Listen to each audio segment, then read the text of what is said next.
We are here in the Tseycum Forest doing restoration, healing the land, and there's tons of volunteers here today, which I'm really grateful for. Just to be in the forest and work with other people. I'm just here volunteering to pull the ivy. As I've been learning about invasive plants, I've seen that this forest needs help.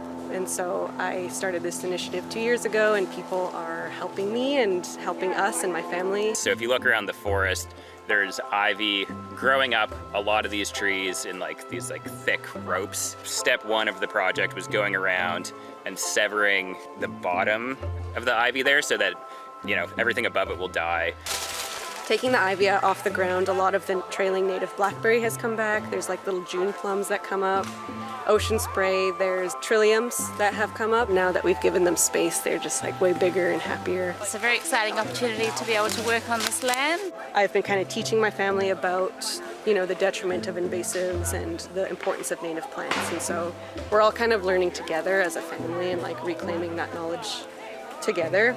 I always feel way better having done this, and I feel like I did something. Decolonization is part of the reason I'm here. I call this work physically decolonizing a place. How under Indigenous guidance, settlers might be able to, better show up for Indigenous people on terms that are meaningful to Indigenous folks.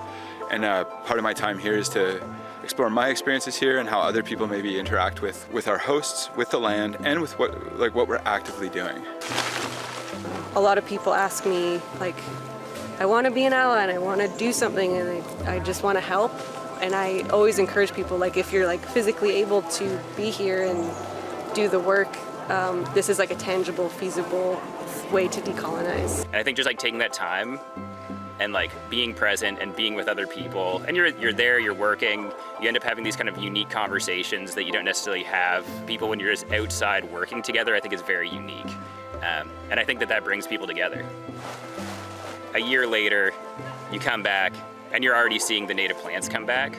And that almost feels like that instant gratification there. So I feel like the land has been shown love, and once you give something love, it gives you love back. And once you take care of a place, it takes care of you.